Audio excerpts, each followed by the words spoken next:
नमस्कार, मैं हूं बरखा सिंह। आप देख रहे हैं एम न्यूज़। आज हम मौजूद हैं रायबरेली में, जहां पर हमारे साथ यहां के कांग्रेस के एक दिग्गज नेता के रूप में मशहूर शत्रुघ्न सोनकर जी, जो कि अब चेयरमैन भी हैं और 2 बार के सभासद भी रह चुके हैं। पहले तो उनको हम बधाई देते हैं कि वो चेयरमैन बने और रायबरेली को संभाल रहे हैं। शत्रुघ्न जी, आपका पहले तो हमारे चैनल में स्वागत है। Thank you madam. आपके चैनल के माध्यम से मैं रायबरेली की जनता को धन्यवाद देता हूं, आभार व्यक्त करता हूं। जो हमारी देवतुल्य जनता ने मुझे नगर पालिका में बैठाने का काम किया, उनका मैं हृदय से बहुत बहुत आभार व्यक्त करता हूं। ये बताइएगा, रायबरेली तो ऐसे कांग्रेस का गढ़ है और यहाँ पर इस टाइम पे जो लोकसभा चुनाव आ रहा है, अभी उभर के किसी का नाम नहीं आया है कि इस बार लोकसभा चुनाव में कौन प्रत्याशी रूप में आ रहा है, तो आपका क्या कहना है इस पर? देखिए, रायबरेली हमेशा कांग्रेस का गढ़ रहा है और रायबरेली से गांधी परिवार का बहुत पुराना रिश्ता है और ये रिश्ते को देखते हुए गांधी परिवार रायबरेली को नहीं छोड़ सकता है। रायबरेली से गांधी परिवार ही लड़ेगा और जिसमें माननीय प्रियंका गांधी जी रायबरेली से चुनाव लड़ेंगी और ऐतिहासिक मतों से चुनाव जीत करके वो संसद में पहुंचने का काम करेंगी। तो क्या सोच के रखा है आपने कि सबसे पहले किन चीज़ों पे ध्यान दिया जाएगा कांग्रेस की तरफ से, अगर इस बार जीत हासिल होती है तो? देखिए, कांग्रेस पार्टी हमेशा से एक सबका साथ सबका विकास लेकर के काम किया है। जैसे हमारे नेता आदरणीय राहुल गांधी जी 5 न्याय 25 गारंटी की योजना लागू किए हैं। अगर केंद्र में सरकार कांग्रेस पार्टी की गठबंधन, इंडिया गठबंधन की बनती है तो राहुल गांधी जी 5 न्याय और 25 गारंटी के साथ में पूरे हिंदुस्तान के युवाओं को नौकरी, 30 लाख नौकरी देने का काम, पहले ही जब सरकार बनेगी तत्काल 30 लाख लोगों को नौकरी देने का वादा किया है। दूसरी चीज़, सभी वर्गों को लेकर के उस 5 न्याय में उन्होंने शामिल किया है। दलित परिवारों को भी उन्होंने सामान्य वो करने का एक वादा किया है और जाति जनगणना कराने का भी उन्होंने वादा किया है। किसानों की बात की है, महिलाओं की बात की है। तो राहुल गांधी जिस तरह से हर वर्ग के लोगों की सोच रहे हैं, अगर सरकार आती है तो ये देश खुशहाली की तरफ जाएगा, तरक्की की तरफ जाएगा। ये देश जो है ऊंचाइयों पे पहुंचेगा। जिस तरह से 10 सालों के अंदर सामंतवादी पार्टियों ने जिस तरह से इस देश को 10 सालों में 50 साल के लिए पीछे कर दिया है, अगर राहुल गांधी की सरकार आती है तो राहुल गांधी की गारंटी 5 न्याय 25 गारंटी के साथ में इस देश को तरक्की के रास्ते पे ले जाने का काम आदरणीय राहुल गांधी जी करेंगे। राहुल गांधी जी ऐसे भी नौकरी के लिए बहुत बोल के रखा है कि बेरोजगारी को दूर करेंगे और रोजगार पे विशेष ध्यान देंगे। तो आपको क्या लगता है कि रायबरेली में भी कोई रोजगार के लिए कुछ यहाँ पे व्यवस्था है? बिल्कुल। रायबरेली तो हमेशा से उन लोगों के नज़रों में बसा रहा है। हमेशा से रायबरेली को, चाहे वो इंदिरा जी रही हो तो ITI लगाया और रायबरेली के लोगों का रोज़गार देने का काम किया, जिससे रायबरेली के लोगों की जीविका चलती थी। रायबरेली शहर उन्हीं ITI फैक्ट्री के लोगों के वजह से चलता था। उसके बाद NTPC लगाने का काम किया। सोनिया गांधी जी आई तो रेल कोच फैक्ट्री लगाई, एम्स लगाई, जिससे कि अच्छी स्वास्थ्य व्यवस्था मिल सके रायबरेली के लोगों को, अगल बगल के ज़िले के लोगों को अच्छी स्वास्थ्य व्यवस्था मिल सके। तो हमेशा से गांधी परिवार रायबरेली के लोगों के बारे में सोचता रहा है, एकदम पारिवारिक रिश्ता रहा है। और यहाँ की जनता क्या चाहती है, क्योंकि आप क्षेत्र में हैं तो आप ज़्यादा जनता के बारे में जानते होंगे। देखिए, यहाँ की जनता एकदम टकटकी लगाए हुए बैठी हुई है कि गांधी परिवार का सदस्य रायबरेली से चुनाव लड़ने के लिए आए और केवल नामिनेशन करे। और रायबरेली की जनता ये कहती है कि वो नामिनेशन करके जाएं और उनको संसद भेजने का काम हम लोग करेंगे, यहाँ का कार्यकर्ता करेगा। और रायबरेली की जनता का कहने का मतलब ये है कि पूरे देश में जा कर के आप देखिए, प्रचार करिए और कांग्रेस पार्टी की सरकार बनाइए, जिससे कि देश खुशहाली की ओर बढ़े। तो अभी जैसे बीजेपी की सरकार है, तो इसमें सबसे बुरा आपको क्या लगता है कि ऐसा कौन सा फैसला है जिससे आप नाखुश हैं? देखिए, ये भारतीय जनता पार्टी की सरकार जो 10 सालों में रही है, इसमें बेरोजगारी इतनी बढ़ गई, युवा सड़कों पे घूम रहे हैं, नौकरी नहीं उनको मिल पा रही है, किसान परेशान है, एमएसपी उनको नहीं दी जा रही है। दूसरी चीज़, किसान बॉर्डरों पे जा करके धरना दे रहे हैं, प्रदर्शन कर रहे हैं, उनके ऊपर लाठियां चलाई जा रही हैं, उनके ऊपर पानी की बौछारें डाली जा रही हैं, रबड़ की गोलियां उनके ऊपर दागी जा रही हैं। तो ये सरकार क्या विकास की है? ना तो किसानों के लिए, ना युवाओं के लिए, ना महिलाओं के लिए। जो अत्याचार इस सरकार में है, जो बेरोजगारी चरम सीमा पे पहुंच गई है, तो ये सरकार का पतन होने वाला है, ये बिल्कुल निश्चिंत है। तो यदि इस बार कांग्रेस आती है तो क्या किसान का जो मांग है उसको पूरा करेगी? बिल्कुल, बता तो रहे हैं आपको, हमने बताया कि उन्होंने 5 न्याय दिया है।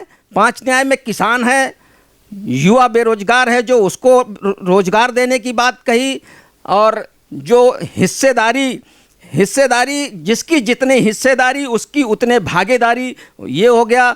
और मजदूरों के लिए उन्होंने न्याय का प्राविधान किया है, SC/ST गारंटी योजना का भी उन्होंने लागू किया है, और OBC के लिए उन्होंने भागीदारी की बात की है। तो इस तरह कांग्रेस ने 5 न्याय 25 गारंटी योजना लागू किया है। Doctor Rajendra Prasad girls inter college Rajajipuram Lucknow में प्री नर्सरी से लेकर कक्षा 11वीं तक के बच्चों का प्रवेश प्रारंभ हो चुका है। यहाँ आपको ट्रेन टीचर्स, CCTV कक्षाएं, बड़े हवादार कमरे, बच्चों के खेलने के लिए बड़ा खेल का मैदान आदि जैसी सुविधाएं प्राप्त होंगी। तो सोच क्या रही हैं? आज ही अपने बच्चों का admission doctor Rajendra Prasad girls inter college में कराइए। अधिक जानकारी के लिए नीचे दिए गए नंबर पर कॉल कीजिए। सर, देखा जाता है कि ज्यादातर नेता जब सरकार उनकी नहीं बनी होती तब तो बहुत सारे वादे करते हैं, फिर जब सरकार बन जाती है तो वो अपने वादों को निभा नहीं पाते। इस पर आपका क्या कहना है? देखिए, ऐसा नहीं है। कांग्रेस पार्टी हमेशा से जो वादे की है वो वादे पूरे किए हैं। हमारी सरकारें और भी जहाँ जहाँ रही हैं, वहाँ पे जो भी वादे किए गए थे उन वादों को पूरा किया गया है। कांग्रेस पार्टी जो कहती है वो करती है। अभी हाल फिलहाल में जैसे भारत जोड़ो यात्रा चली थी, तो इस पर राहुल जी का जो नेतृत्व था, जो कार्य कर रहे थे, उससे आप कितने खुश हैं? देखिए, राहुल जी एक विपक्ष की भूमिका निभा रहे हैं और जनता की लड़ाई लड़ रहे हैं।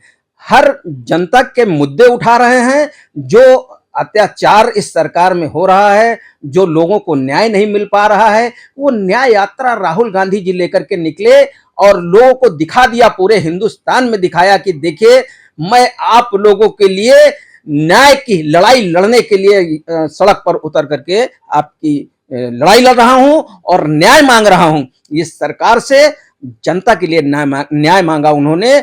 और जो है, जो अत्याचार इस सरकार में हुए हैं, महिलाओं के ऊपर और दलितों के ऊपर, व्यापारियों के ऊपर, किसानों के ऊपर, उसको लेकर के न्याय यात्रा निकले थे वो। तो कहा तो लोग, सरकार जो है इस टाइम पे वो कह रही है कि हमारे आने की वजह से क्राइम जो है वो काफी कम हो गया है और जो क्रिमिनल है उनको हटाया जा रहा है। इस पर आप क्या कहेंगे? देखिए, सरकार में जो लोग भी बैठे हैं, वो लोग अगर ये देखें और बतावें, जनता के बीच में जाएं, कभी जनता के बीच में जाते ही नहीं है लोग जो सरकार में बैठे हैं। जो इस समय जिस पार्टी की सरकार चल रही है, जनता त्राही त्राही कर रही है और व्यापारी बिल्कुल एकदम से मार्केटों में सन्नाटा छाया हुआ है। GST के माध्यम से पूरा हर बिजनेसमैन का बिजनेस खत्म हो गया है और इस सरकार में हर वर्ग का आदमी परेशान है बिल्कुल। लेकिन अब यह है कि इस सरकार का पतन निश्चित है। आने वाले 2024 के चुनाव में इस सरकार का पता नहीं लगेगा कहां चली गई। ये केवल जुमलेबाजी की सरकार है, केवल भाषणों के माध्यम से ये लोग सरकार चला रहे हैं। कोई विकास धरातल तल पे नहीं दिखाई पड़ रहा है। ये आप जनता से भी बात करिए तो जनता भी बताएगी इन लोगों के कारनामे क्या हैं। पर जैसे सरकार ने राम मंदिर बना दिया, ये बहुत बड़ा उनके लिए मुद्दा है, तो आप क्या राम मंदिर बनने से बहुत खुश हैं या नहीं है? देखिए, राम कोई अभी तो आ नहीं गए, राम तो बहुत पहले से जनता के हर एक एक व्यक्ति के दिल में राम बसे हुए हैं। राम की पूजा तो सदियों से करते आए हैं हम लोग, या हिंदुस्तान या और भी कंट्री के लोगों ने राम को माना। ऐसा नहीं है कि राम को ये ही लेके चले आए, ये 4 दिन या 10 साल में केवल राम जी को थोड़ी लेके चले आए। राम जी तो वर्षों से उनको मानने वाले लोग हैं, उनको मानते चले आ रहे हैं। राम को ये क्या लाएंगे, राम तो इनको खुद ही लाए हैं। राम के सहारे ये वोट मांग रहे हैं। मंदिर तो वहां पहले था उनका, वहां पे भगवान राम पहले से ही स्थापित थे। इन्होंने किया क्या है, जनता से, जनता के पैसा लेकर के, चंदा लेकर के वहां पे केवल एक ढोंग रचाने का काम किया है। वहां तो अभी चली जाइए, आप चले जाएं, अपने आपके चैनल के माध्यम से मैं बता देना चाहता हूं कि आप मौके पे जाकर राम मंदिर के देखिए, अभी पूरा कंप्लीट भी नहीं हुआ है। इन्होंने चुनाव को देखते हुए इन्होंने उसकी जो शिलान्यास कर दिया, वहां के साधु संत तक के लोगों को इन्होंने नहीं पूछा। साधु संत आज नाराज हैं, जबकि जब तक घर पूरी तरह से ना बन जाए तो उसके अंदर गृह प्रवेश नहीं करना चाहिए। और इन्होंने भगवान को वहां पे स्थापित कर दिया। अरे भगवान तो रामलला पहले ही से वहां थे। पर वो कह रहे हैं कि मंदिर बन नहीं पा रहा था, हमने मंदिर बनाया, ये जो कि कोई नहीं कर पाया, इतने सालों में वो सरकार नहीं कर पाई, अब हम करके दिखाएं। देखिए, ये बहुत दिनों से राम मंदिर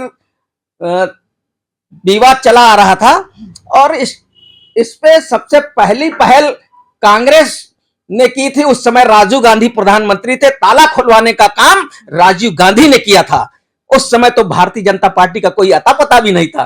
तो कांग्रेस स्वयं चाहती थी कि राम मंदिर बने, ऐसा थोड़ी कि नहीं बने।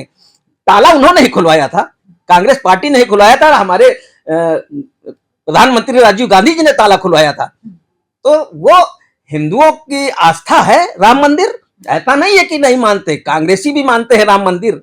आप गए हैं नहीं अभी तक? बिल्कुल मैं गया हूं, लेकिन वहां पे अभी कोई व्यवस्था नहीं है। वहां जो भी जाता है वही देखता है कि आधा अधूरा ऐसे कर दिया गया। इससे अच्छा तो पहले जाते थे तो हम लोग दर्शन हो जाते थे, अब तो 5-5 किलोमीटर लाइन लगती है, पैदल जाना पड़ता है, तो इससे क्या है। और ये बताइएगा हमें कि अभी जैसे आप चेयरमैन हैं, तो अब आपको क्या क्या दिक्कतें आ रही हैं, क्योंकि आप कांग्रेस से हैं और सरकार इस टाइम को क्या है आप जान ही रहे हैं, तो आपको क्या किसी समस्या का मतलब समस्या निकल के आ रही है इस रायबरेली में? देखिए, रायबरेली में हम चेयरमैन हैं और जनता ने चुना है।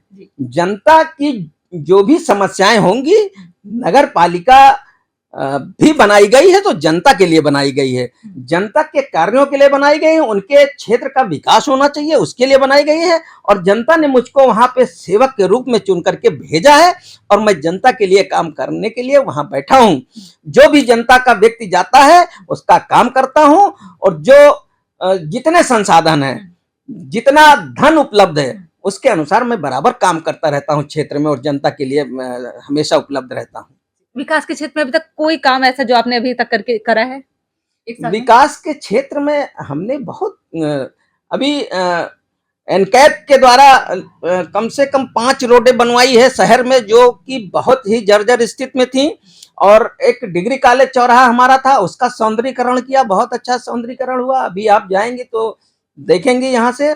और यहाँ पे जो है हमने रोड स्वीपिंग मशीन खरीदा है 1 करोड़ की लागत से, और एक मशीन और हमने खरीदा है जो स्वीपिंग मशीन है, जो पेड़ों की धुलाई करती है और सड़क पे छिड़काव करती है, ये मशीन खरीदा है। तो इस तरह से हम लोगों ने, और कर्मचारियों को, रायबरेली नगर पालिका में कर्मचारियों को लगभग 20 वर्षों से उनका 20 करोड़ रुपए बकाया था, और जिसमें मैं देने का काम किया हूँ नगर पालिका के माध्यम से।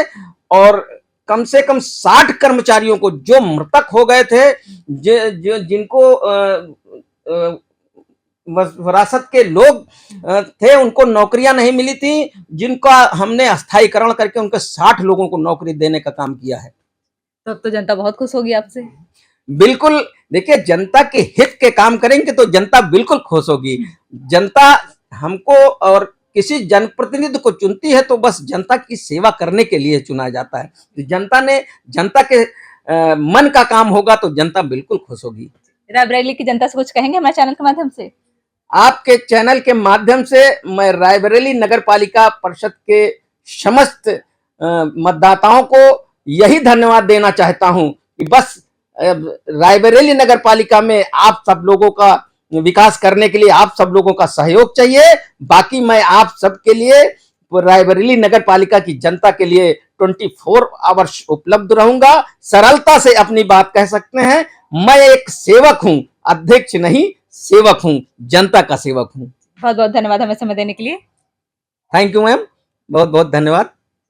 ये थे मित्र शत्रुघ्न जी, जो कि चेयरमैन है रायबरेली के, और इनका कहना है कि इन्होंने काफी कार्य किए हैं और समाज में लोग भी कह रहे हैं कि काफी इन्होंने कार्य किए हैं और आने वाले वर्ष में भी कार्य करके दिखाएंगे, क्योंकि इनके पास अभी 4 साल लगभग और बाकी है। तो ये इसमें रायबरेली का एक अलग ही कायाकल्प करेंगे। इन्होंने काफी सोच के भी रखा है और इनका कहना है कि इस बार अगर कांग्रेस आएगी तो ये और भी अच्छे तरीके से कार्य को कर पाएंगे और कांग्रेस के ही नेतृत्व में देश का विकास है। पर देखना तो यही है कि जनता क्या करती है, जनता किसको चुनती है। तब तक के लिए बने रहिए हमने उसके साथ। मैं Barkha Singh. RS public school Lucknow में प्री नर्सरी से लेकर 9th क्लास तक के बच्चों के लिए एडमिशन शुरू हो चुके हैं। यह एक अनेक गुणवत्ता वाला स्कूल है जो कि दोनों इंग्लिश और हिंदी मीडियम्स में है। यहाँ पर आपको art, craft, dance, yoga, exercise और म्यूज़िक की क्लासेस मिलेंगी। यहाँ की हर एक कक्षा में सीसीटीवी कैमरास हैं, प्लेग्राउंड है और स्पेशियस क्लासरूम्स हैं। यहाँ पर ऑडियो और विजुअल एजुकेशन को भी प्राथमिकता दी जाती है। यहाँ पे सभी ट्रेन टीचर्स हैं जो कि बच्चों के उज्जवल भविष्य को संवारने में मदद करती हैं। तो देर ना करें, आज ही अपने बच्चे का एडमिशन आरएस पब्लिक स्कूल में करवाएं।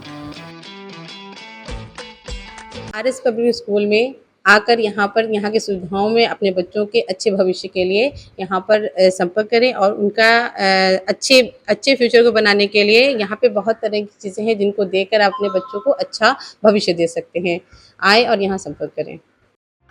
If you like this video, hit the like button and press the bell icon to never miss an update from